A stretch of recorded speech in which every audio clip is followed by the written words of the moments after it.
Welcome to The Moment. I'm Jorge Ramos. And I'm Paula Ramos.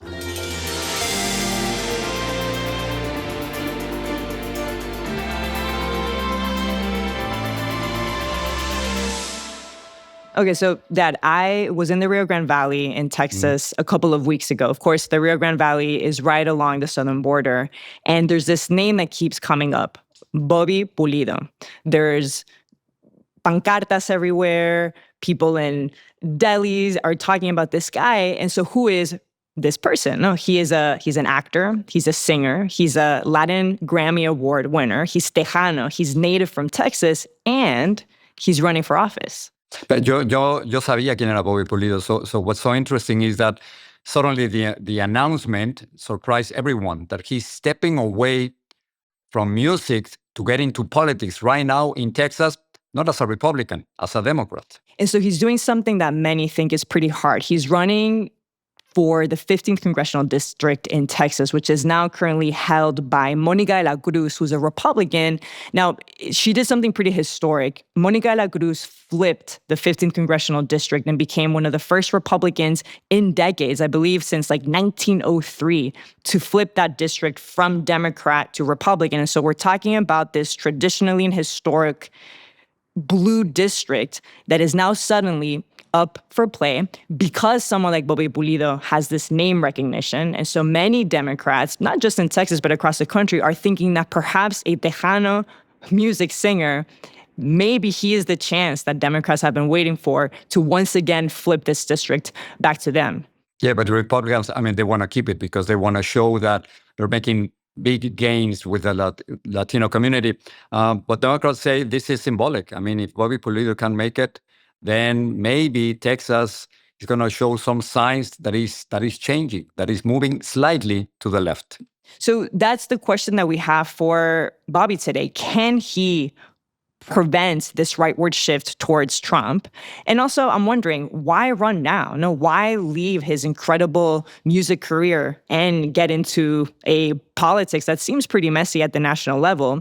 And is this what Democrats have been waiting for the last 4 years? So our conversation with Bobby Pulido, el de Desvelado, when we come back. Bobby, welcome to The Moment. It is great talking to you. Qué gusto verte. Igualmente, Welcome, Bobby. Long-time fan. I can say exactly the same. Me has dejado desvelado por muchas noches, así que... Yeah. Thank you. Yes, sir. So Bobby, when we learned that you wanted to get into politics, I was going to use a fancy word, perplex, but I didn't know exactly why. I mean, you're a Tejano icon. You have Grammys. I noticed that you're promoting your latest album, Bobby Pulido and Friends, Una Tuya y Una Mía. So you've had a successful career in music for more than 3 decades. So why get into politics and why now? You know, a lot of people don't know, but I was a political science major before I became a singer. So I was really studious growing up. I got an academic scholarship to attend St. Mary's University in San Antonio. And, I always wanted to be a lawyer. That was my goal. I didn't want to be a singer. And I ended up, recording a song with my dad because I didn't want to be a singer, but he wanted me to sing a song with him. And I got 2 offers from 2 record labels, Capital EMI and Sony. And I ended up negotiating my contract and renegotiating my father's, who was also a singer. I negotiated his contract as a college student. And, I was broke and the money was really good. And I told my dad, look, I've never sang professionally. I said, I'm going to try it.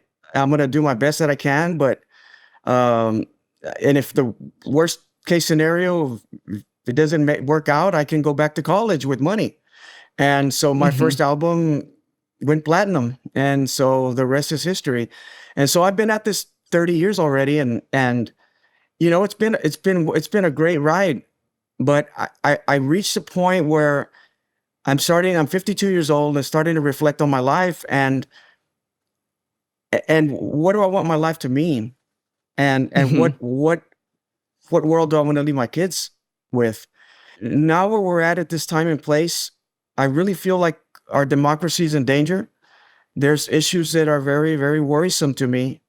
And it's very important that we have somebody that represents our district, that represents our values, and doesn't have party loyalty like the person that's in there right now. She will do absolutely everything that they tell her to do. It doesn't matter if she votes against her people. And so I think that that's not what a good representative should do. And Bobby, you're talking about Monica de la Cruz. That's no? exactly what I'm talking about. Yes. Yeah, she wrote a letter to the Speaker of the House. We have in the Rio Grande Valley, we have a lot of poverty. And there's a lot of people on Medicaid and a lot of Medicare. That's like the majority of all the things. She wrote a letter to the Speaker of the House before this big bad bill that they passed, and wrote a letter and told the Speaker of the House, please, don't vote because you're going to hurt my people. Like literally like that. You're going to hurt my constituents and you're going to hurt our district. And then just days later, they put the vote up and she voted for it. I think for our listeners, Bobby, I think a lot of people may not even be aware of what's going on in South Texas, right? Even the name Monica de la Cruz is one that a lot of Americans and Latinos across the country haven't even heard of her name. And I think precisely because I think the 15th Congressional District, which is what you are trying to represent, South Texas, the Rio Grande Valley, these regions are very misunderstood at a national level, right? We're talking about a congressional district which has been historically blue, historically Democratic, and suddenly now Monica de la Cruz is trying to flip it. And so I think a question many people have is, how do you even describe this district? Why is it so special to you? How do you make sense of it? It's a complex district, no doubt. Now, they gerrymandered it so she could win. They included districts up north that were very, very heavily Republican. And so if you run a candidate that nobody really knows, and there's no investment in name ID or actually going up there, the Republican is going to win. And that's just a fact. Now, our district is... So then why run? Maybe the question, sorry to interrupt, but why run when everything's against you? Because I know the people. And you can gerrymander the district, but Tejano culture is Tejano culture. And these are people that I know. And I'm telling you, like, I've gone up north. We've already visited 9 of the 11 new counties in the district. And I'm going to tell you, I think what's happened is they've painted a caricature of what a Democrat is. And it's somebody that's an atheist, somebody that wants to take away your guns, somebody that wants to turn your kids trans. This is the things that they point out that's what a Democrat is. And if no Democrat goes out there and shows who they really and what they stand for, then that's what they think. And they're good people. I've gone up there, and I don't feel like there's that much that divides us. Are they a little more conservative than your average Hispanic? Yes, for sure. But everybody talks about Stark County, right? Like Stark County went red, and for Trump after 100 years, had never gone for a Republican. But nobody ever mentions that Henry Cuellar won by an even much larger margin than Trump in the same election. So the question, this is not Mississippi. They're trying to frame like this is Mississippi red. It's not. They just have to have the right Democrat or better yet, the right candidate that they feel represents their values. In our anchor district, which is Hidalgo County, we don't have any elected Republicans. They're all elected Democrats. And they win 60-40.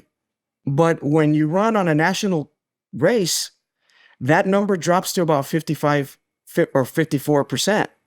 So there's a gap there, right? So if you go talking about national narratives that the party's promoting, you lose people. If you talk about issues that are more important to the people down there on the local level, they don't have a problem voting for you if you're a Democrat.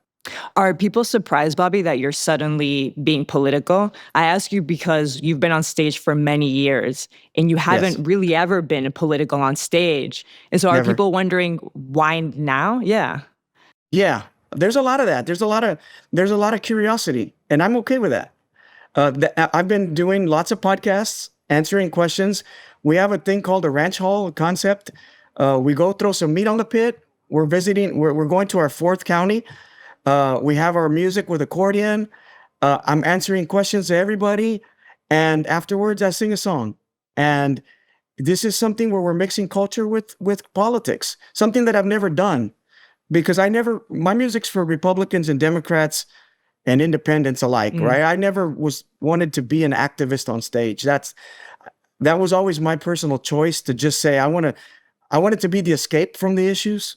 But now that I'm running, I want to define myself, and I want people to hear what I stand for. So let me tell you something, Bobby. We've talked already a few minutes, and you've concentrated all the issues on what's happening in Texas. So it's so interesting that you haven't mentioned Donald Trump. You barely mentioned about the possible threats to our democracy. I was seeing the numbers in 2024. Donald Trump won Texas for more than 1.5 million votes. So is he an issue for you, or you only want to concentrate on what's happening in Texas? He's not an issue. And I'll say this: I'm not running against Donald Trump. Now, I'm running against policies that I don't like, that hurt my people, and a lot of those policies are stuff that his administration has pushed. But you have to understand, right? In order for me to flip this district, the reality is I'm going to have a lot of people that voted for Donald Trump to vote for me. Mm-hmm. That's just the reality. And I'm not running against him. I'm running against Monica de la Cruz. And now that's an important distinction. I didn't vote for him, and I've never voted for him, and he's not my cup of tea. I promise you that. But I don't. So you need Trump voters. Maybe that's a difficult thing, Bobby. You need Trump voters. So that means that your position on certain issues, that you actually have to go to the center. In the last election, I don't have to go there, Jorge. I'm already there. I've always been that way. I've never been an extremist on anything. I think that the best view in a football game is in between the 40-yard hashes. I don't think that I've never been extreme on anything. And so, to me, that's why it was kind of easy when I saw the district and how it went. I feel like I represent the values. Look, immigration is a big part. So you're not the Zoran Mandani of Texas. No, absolutely not. No.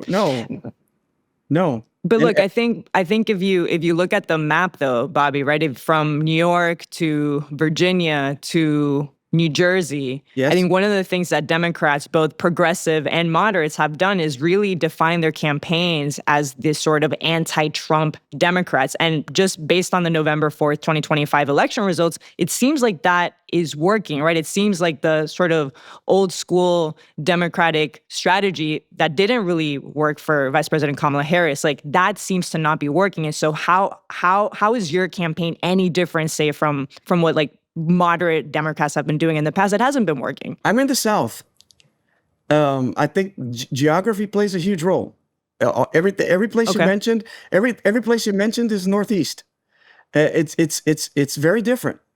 It's a very different area, and believe it or not, like in these ranch halls, I've met a lot of people that voted for Trump and said, "Look, I like Trump still, but I like you."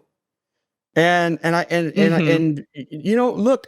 A lot of people that you have to understand, a lot of people that voted for Trump are not Trumpers. They're not MAGA. They're people that there was a binary choice and they felt that he was the better candidate. That's just what it is. So I don't want to go pigeonhole everything and make that about him. I'm running against Monica de la Cruz. I want to represent the people.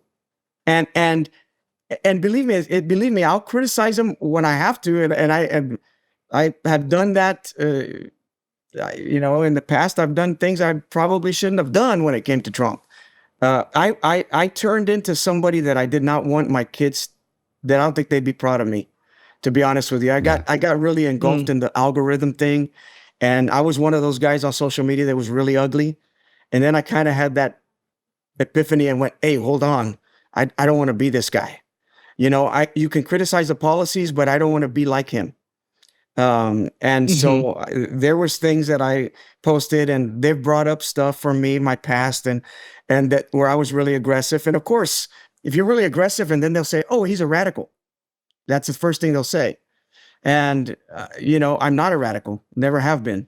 I really, my wife is from Mexico. When he first came in, right, I was before my wife. I had a Mexican girlfriend, and it bothered me when he came down that elevator and started talking stuff about Mexicans, saying that they were bad people, and some of them I assume were good. So he's basically implying that they were all bad, or the majority of them were bad, which I took offense to, and it still bothers me to this day.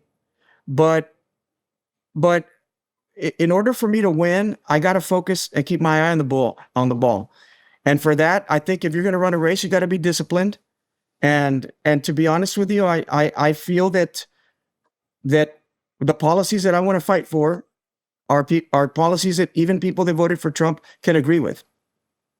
To be honest with you. Let's talk about some of those policies, Bobby. I think immigration, of course, is something that you breathe and you live every single day along the southern border, particularly where you are. I think you live in Edinburgh, which is just, like 20 miles away from the border. Yes. So I'm curious, first of all, just what impact have you seen on the ground in terms of the ICE raids? How is your community feeling right now? It's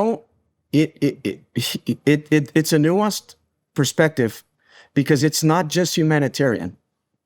I think if you look at social media and you see all these where they're ripping them from their families, and it's heartbreaking, right? Where they're shooting bullets at ramming cars, all of this ugly stuff that's really terrible. In the Valley, it's economic too, because I will tell you the perspective of our economy in the Rio Grande Valley is undocumented immigrants have always been a part of our lives since since before I was born. It was never an issue. It was never, nobody ever said like, oh, they're undocumented, or they were part of your life. You became friends. It's something that we always lived with. And right. And so right now, because of the raids, the workforce is being affected. People that have construction companies cannot finish their projects because the lowest hanging fruit for this administration is to go to a job site. And what happens is they'll go to one job site and they'll raid it and they'll arrest people. Everybody else hears about it, and then nobody goes to work. And then all these contractors can't finish their jobs. And the problem is that the Republican Party's platform has always said, well, if you get rid of them, then Americans will just fill right in. And that's bullshit. It's not true. It's not happening. And because, believe it or not, when you got to pour concrete or you got to build stuff, it's skilled labor.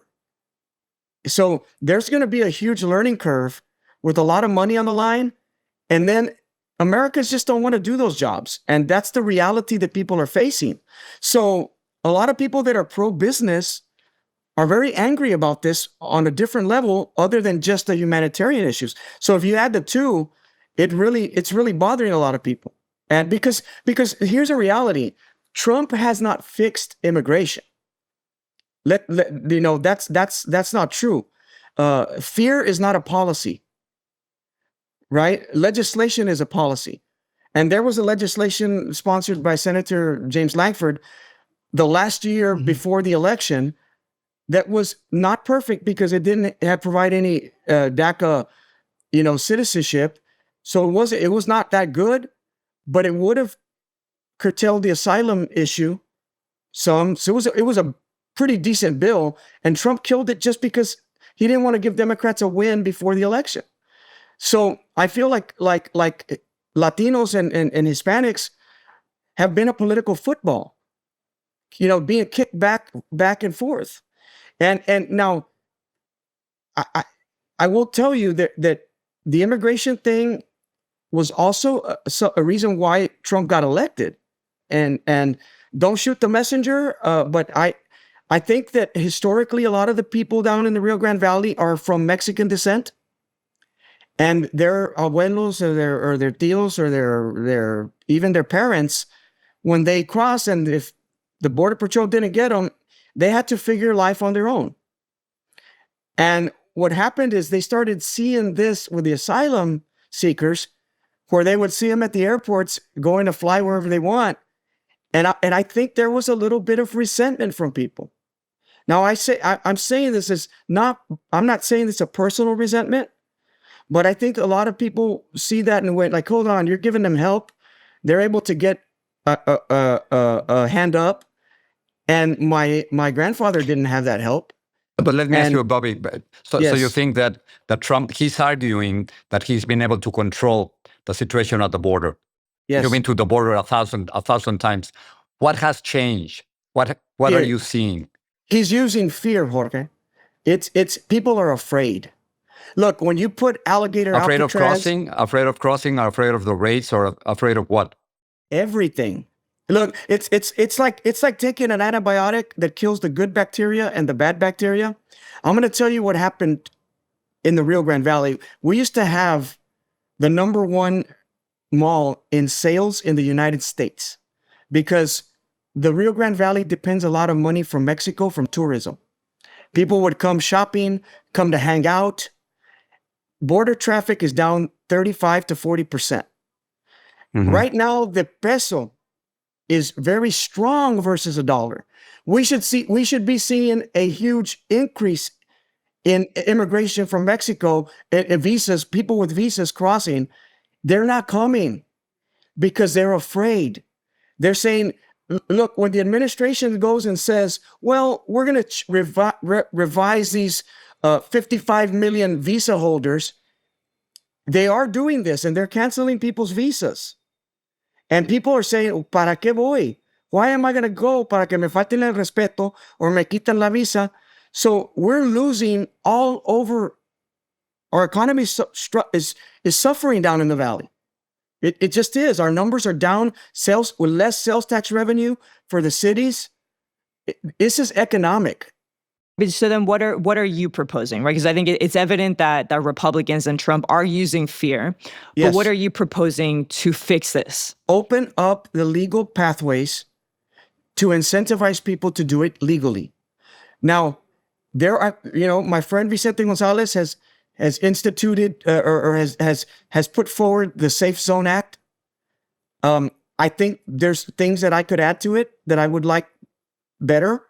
But we know that the average person coming from Central America or another country that's not Mexico is paying $5,000 to $8,000 to the cartels to cross them. So here's a novel idea. If they're willing to pay cartels that kind of money, I guarantee you they would pay the government money to be able to get vetted in a Central American country and then fly over here. And you don't have to put yourself at risk by riding on a train or getting raped or this or that, right? And I think that that's not going to happen with Trump in the presidency, Bobby. Absolutely You know that. not. It isn't going to happen with him. I'm not saying it's going to happen, Jorge, but here's the problem. We need to try to keep pushing for this because if we don't open people's eyes, especially Hispanics that are voting for Trump, that at their core, the reason why they don't want to fix this is because in their worldview, there's too many of us. There are too many people that look like us, and we're going to eventually multiply and overrule them. That's their fear. But to tell you the truth, Bobby, I don't think what Democrats want now on immigration. For many decades, they were for immigration reform, just to legalize 10, 11, 14 million undocumented immigrants. I don't know what's their position right now. It's gone. Well, I mean, it seems that they lost the debate on immigration. I don't think so. I think if you go see the polling right now, immigration has polled now a lot more positively than it was before. Now it's still Trump's strong. But where are the Democrats on this? Where are the Democrats? I'm not hearing anyone in DC saying, "Okay, let's go for immigration reform." Everybody's so afraid of saying that. Or if I may, not. Bobby, I think you would be, and I think that's the question, right? You are essentially potentially going to represent a district that is full, as you said, of mixed status families, right? Full of undocumented immigrants that have been part of the social fabric of that district for decades. And so I think in their minds, the question for you is, would you legalize those undocumented immigrants that have been living in the 15th congressional district? Would you push for that in Congress? Yes. Okay. Yes, I would. Look. you're running for Congress. You're one of 435 votes. You're not running for president. You're not running for governor, right? I get it. You're a representative at the end of the day, but you do have a voice, and you got to use your voice. And if you don't use your voice, to me, estás ahí idiokis, right? You're not really. You have to use the voice to convince people. Listen, I do not want open borders, but I'm going to tell you something. Donald Trump is not going to be around forever. He's not. And if we don't fix this legislatively, what's going to happen is if there is a Gavin Newsom or somebody else that comes in, right, after this in 28, and we go revert back to this, it's going to be, again, the immigrants are going to be demonized again, and it's going to keep going back and forth where nobody really wants to look for a solution. I do not want, and I'm not pro illegal immigration. I'm not. But in 45 years, the amount of legal immigration that we've allowed to come into the country has not changed. That number has not changed. It's stayed stagnant. Imagine this. Yeah, about right 14, now, 15%. Yes. It has not changed. And you know what?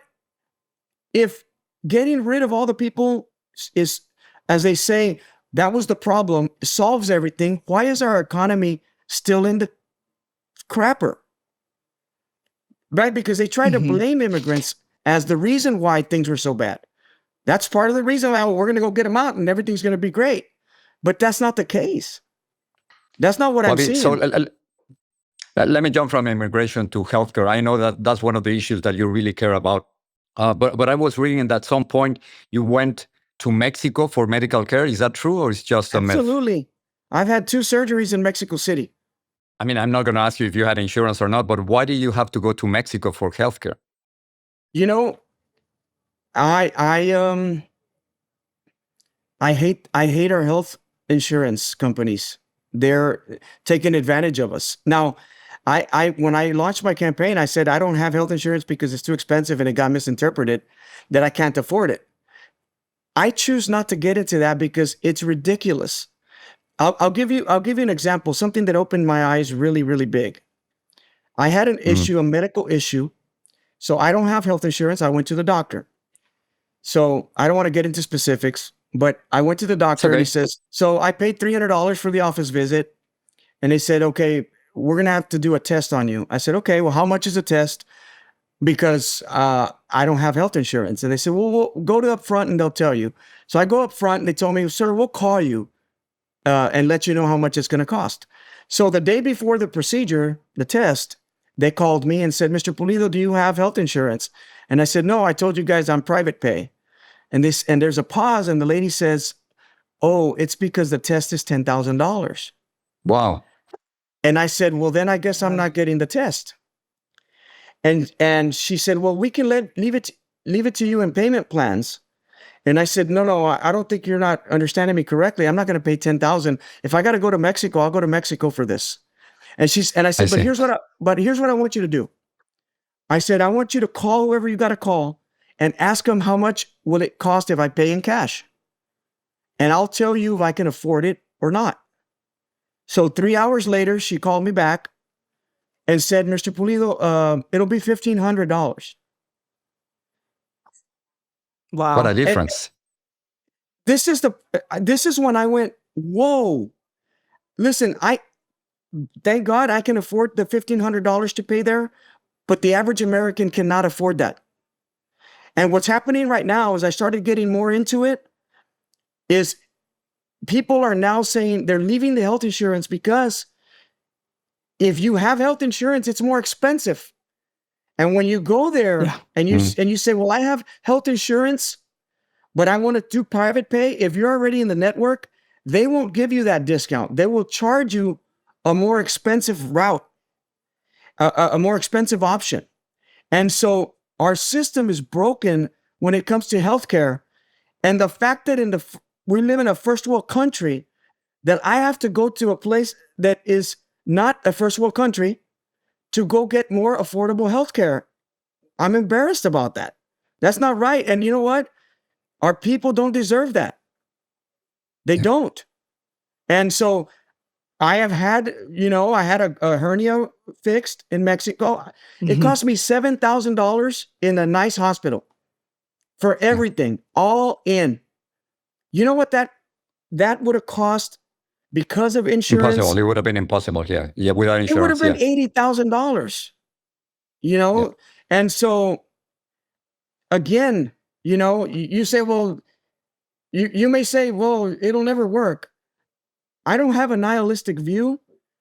Mhm. I am somebody that views like I need to go talk about these issues because you know what? With the voice, maybe you'll change 10 people and then maybe you'll change 20 and then maybe you'll change more, right? But you got to talk about these issues because if you don't talk about it, then nobody really, el niño que no llora no come. And, Listo. and that's just the way it is. So, Bobby, you were mentioning the importance of using your voice, right? Using your voice to talk about all of these different issues. And I think one issue that seems to still be taboo in Texas, and particularly South Texas, is the issue of abortion, right? I think it's at times hard for some politicians to talk about this issue, which is very personal to many Texans. We also talked about going out of state to seek healthcare. I think over 150,000 Texans left the state in 2024 to get abortions. And of course, you live in a state that has one of the most, if not the strictest, abortion ban in the nation. And so I'm Yep. curious where you draw the line when it comes to abortion. Do you support or do you disapprove of Texas near total abortion ban? I do think that they are draconian in how they do it. I will tell you, I went to Catholic university because I was raised Catholic and I've served on retreats and I don't agree with the process of abortion personally. I just don't feel that it's my place to tell somebody else what they can do. Mhm. Um, I hate the fact that they do it, and I think if you look at Roe v. Wade, it was they put that because people were doing it in a Mhm. where they had put their lives at risk. I hate the fact that anybody would do it, but I understand that everybody has their own reality to live. And I am somebody that doesn't like to judge anybody. I am a Catholic. I believe that God will judge us all. And it's not I won't judge anybody. And I know anybody's not going to be judging me when I'm not here on this planet. And that's between you and the Lord. And it bothers me if people will say, oh, you're pro-abortion, because that's not what I'm not. I'm not promoting it. I'm not, I don't even agree with it. I mean, to be quite frank, if my teenage son were to tell me, Dad, I got this girl pregnant and she wants us to see if you can help us get an abortion, I would not encourage You would that to advise him happen. against it. I would advise him against it. I would say, hey, your actions have consequences and now you're going to grow up a little sooner than you want to. That's the way I was raised. And that's how I raise my own kids. But I'm not going to raise somebody else's kid. And I'm not going to tell somebody else how they can raise their kids. So it's a complex issue. And more importantly, it has been weaponized politically. And recently there was something that happened that I don't think got enough attention, which is the IRS now allows preachers to tell you how to vote and still maintain their tax exempt status. And I think that's really troubling because, even though I'll tell you, don't ever trust a politician that tells you how to pray, and don't trust a preacher that tells you how to vote. And I think those two things should stay very separate. Your faith is your faith. When you go in there, it's about God. It's about you and God and your relationship that you have with God. And I just don't feel like I feel like right now they've weaponized the churches to try to convince people to vote a certain way. And I think that's been a very effective tool for them politically. So essentially, what you're saying, which I think is very reflective of what I have always heard when I've gone to the Rio Grande Valley, right? Which is that there is a large segment of Latinos that is against the issue of abortion because of their Yes. faith, but that does not mean that they are against banning abortion for everyone. Is that a I think does there's a that lot seem of people accurate? that have the same view that I do, that share the same views. Now, I'm not going to lie. There's people that I know, dear friends of mine, that said, I'm not going to endorse you because of this. one issue. Mhm.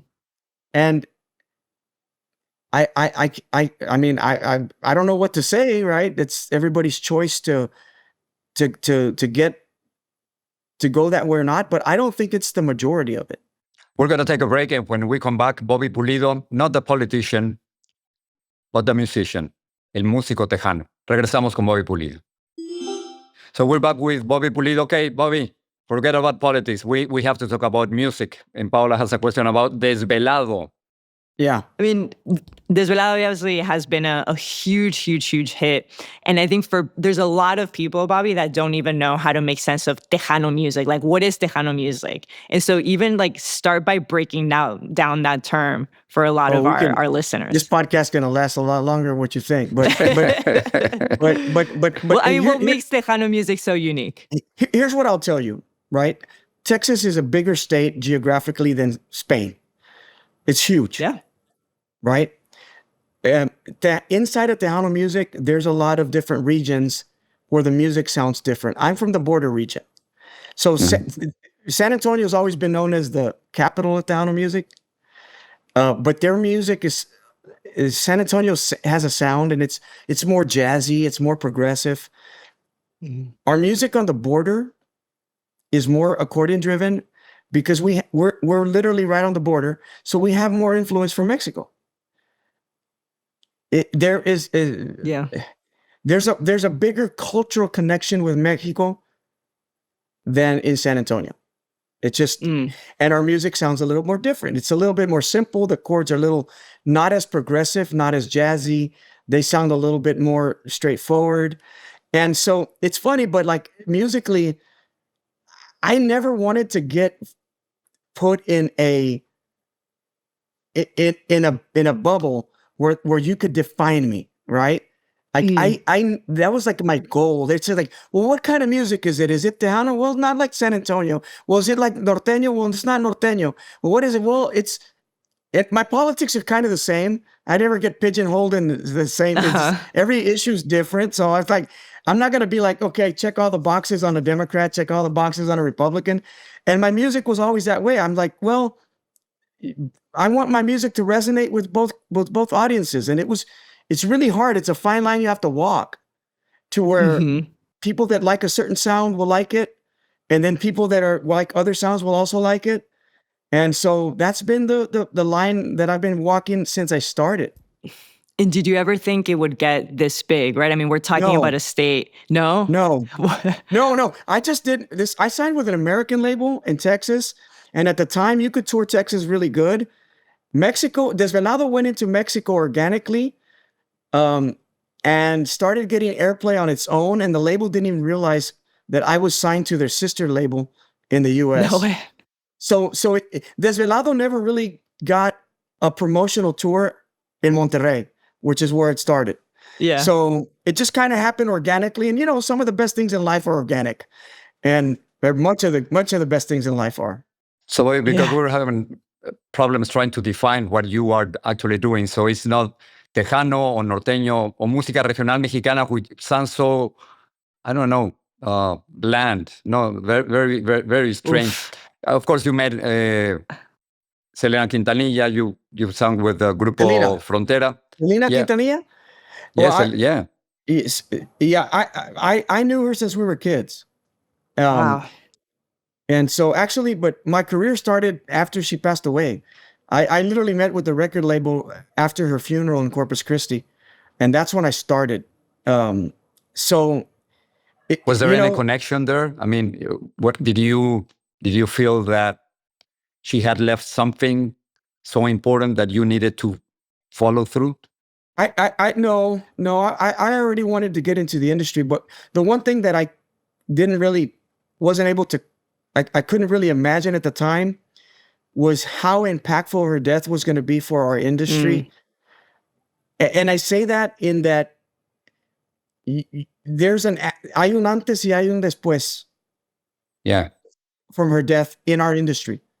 Our industry still to this day has not recovered fully to what it was when she was alive. It was that impactful, her death. Has anyone filled her void? Have you seen beyond No, not you? like Have you that. seen Not, any? No. no.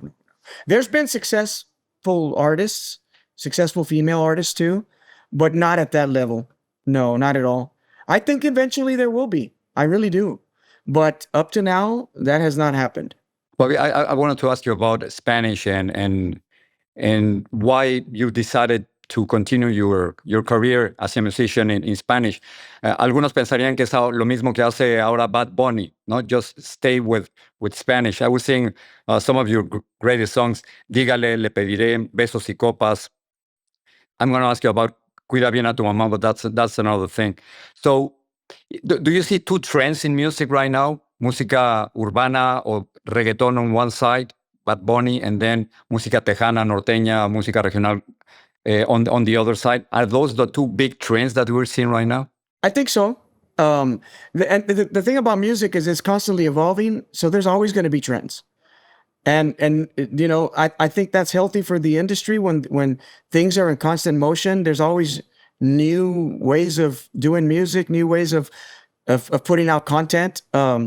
So I'm all for that. Even if I'm one of those old fogies that stayed in the 80s. And so I like that kind of music. I don't really, you know, I'm not a big fan of newer stuff on a personal level, but I understand how important it is for this music to continue to evolve, because if not, then you turn into Motown. You know what Motown? But you never felt the need to sing in English. No, when I first started, Jorge, I would do like 10 songs. 2 songs would be in English, but Yeah. but literally, because I'm in Texas. Texas people like country music. You know, the Tejano likes everything. The Tejano is somebody that can go dance a 2-step country song and then dance a ranchera, right away. All right, so we're very culturally diverse, extremely. And so early on, I would do that kind of to see like por dónde me voy a ir, right? Yeah. And Desvelado took off like a rocket, and I went, okay, that's the way, right? This is what people want to hear from me. And so I stopped recording songs in English because of it. But English is my first language. I actually, when I started, I didn't speak Spanish. I didn't know that. I was really bad. Like if you look at the movie Selena, how she would like it was kind of like that. Can I So, ask you, Bobby, are you just before we start wrapping up, if your candidacy is not successful, are you planning on going back to music? And do you think that this sort of political stunt will affect your music and consumers? The most honest answer I can give you is I don't know what I'll do. I know this far. I know if I were to lose the election, and believe me, there's no hubris involved here. I really believe that you have to be prepared for everything, and nothing is guaranteed, right? You're running, you have to earn the people's vote. But if I were to not win, I'd probably take a year off and travel with my wife and spend it with my son, and then I don't know what I'll do after that. I really don't. But I have faith. I have lots of faith in God, and I know that regardless of what were to happen after that, I'll be okay. And you know, I would have made this decision if I hadn't been ready to accept whatever is thrown my way. So I'm okay. You know, I think I would be kicking myself in the butt if I were not to have run, and then I were looking at being 62 years old and saying I should have done this. So you know, I think I'm at a good age to do it. And just like when I started, I put my faith in the people, and I'm going to put my faith in the people again, and in God. And so wherever He leads me, that's where I'll be. Déjame terminar con esto, Bobby. Of course, you're the son of Roberto Pulido, and that's something que te está marcando desde que eres niño. Yes, sir. And I saw a video so moving in which he was singing a song for you. Se llama Cuida bien a tu mamá. Yes. And it seems like he was saying goodbye. He was saying, tú te quedas con la bandera, you keep the flag, now it's your turn. Yeah. That was so moving and so difficult to hear. And then I saw your face and you almost cried. Yeah.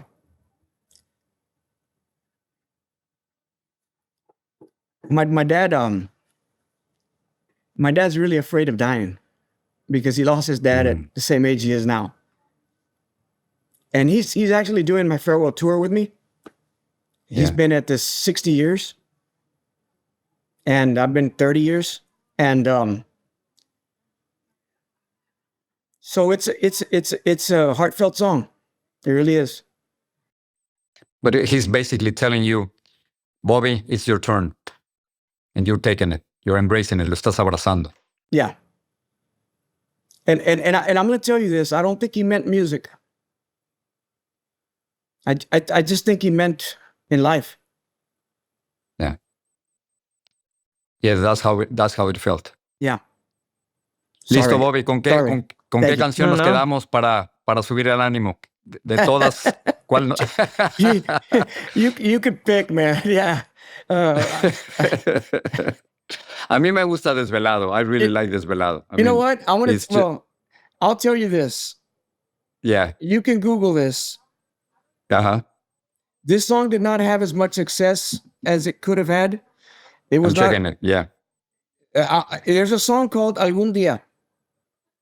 Okay. If you Google, if you go, it's on YouTube. If you go check it out, this was recorded. This song was done during the Obama deportations. Mm-hmm. And this song is an aspirational song about, we framed it around immigration, and I'm an immigrant there in that video. And I'm actually like a politician at a job site. Wow. Where I am talking about what it's like to live the American dream. And then one day I'm going to make it. And if you see this video at this, it's not a big intro. It's probably a minute and a half. And then you listen to the song, you'll know what my campaign's about. My campaign is about opportunity. Because this country, the United States of America, made it. It was always great because we took everybody that wanted just a chance to make it, and we gave them a chance. And that's going to be my fight. Thanks so much. Thank you. Thank you, Bobby. Thank you very much. Thank you, Bobby. Appreciate it. The Moment is a production of Radio Ambulante Studios in partnership with iHeart's My Cultura podcast network. Our staff includes Daniel Alarcón, Laura Rojas Aponte, Miguel Santiago Colón, and Lisa Cerda, with the help from Paola Aleán, Diego Corso, Natalia Ramírez, and Elsa Liliana Ulloa. The CEO of Radio Ambulante Studios is Carolina Guerrero. Executive producers at iHeart are Arlene Santana and Leo Gomez. Pablo Cabrera, Dylan Unger, and Mark Canson also serve as producers. Sound design, final mix, and theme song by Elias Gonzalez.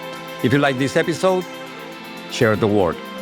Recommend The Moment to anyone who might enjoy unpacking these complicated times with us. If you like The Moment, pero también te gustan los podcasts en español, check out Radio Ambulante Studios. Their shows, Radio Ambulante, El Hilo, and Central are really, really worth a listen.